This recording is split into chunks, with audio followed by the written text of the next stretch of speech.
पण ज्या सुंदर स्त्रीला प्रसंगावधान राखून तिचा आणि माझी मुक्तता करण्याचं कार्य केलं, तिचे आभार मानणं आमच्यासाठी कमा लागतं. तेव्हा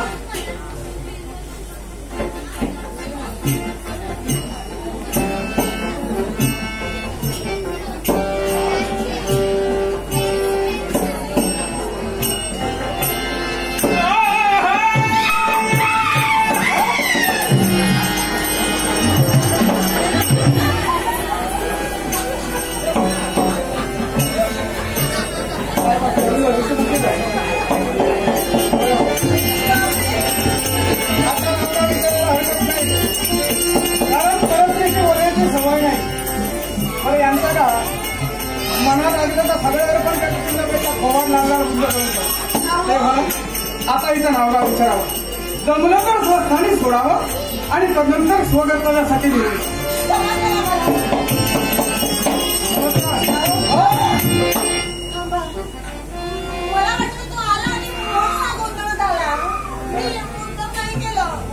आला तर फार बरं होईल.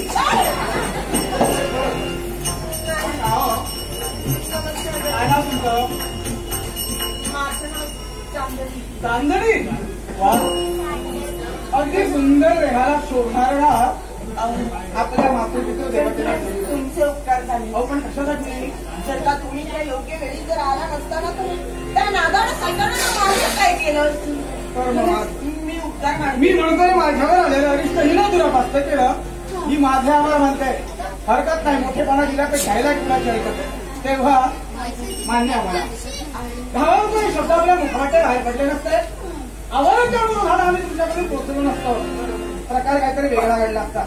तेव्हा आणि म्हणूनच प्रसंग होता ना, मी दाबला आणि हे मी केलं. बरोबर मला वाटलं ते केलं. कल्पना आहे मला बायकांचं शस्त्र जायचे जमलं नाही की धावा वाटलं काय.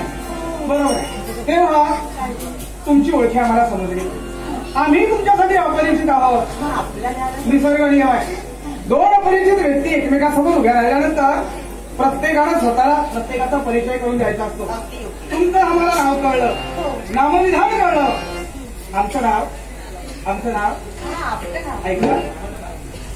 आता सांगितलंय कुठं? अजून सांगितलं नाही? बरं. आमचं नाव या विस्तीर्ण साम्राज्याचा राजकर्ता राजा वीरबाहू अशा आमच्या ध्यानात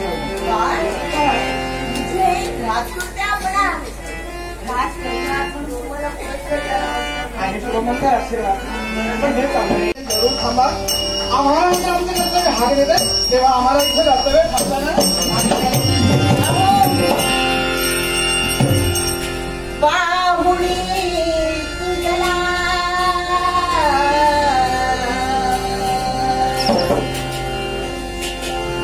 तुझा मुला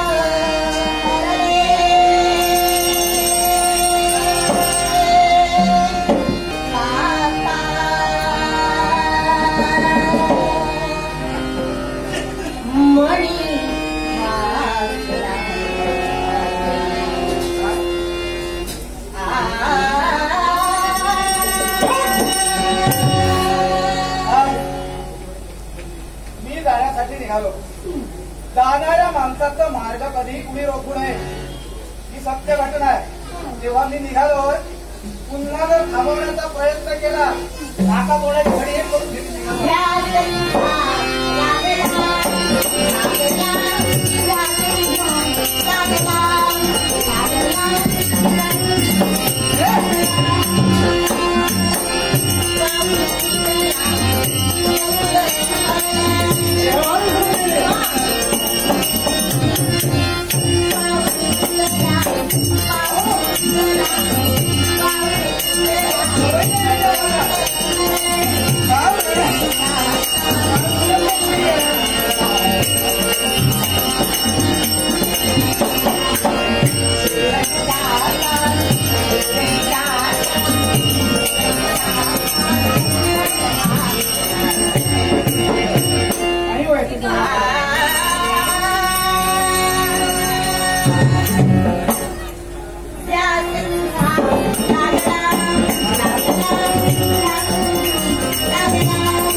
नाही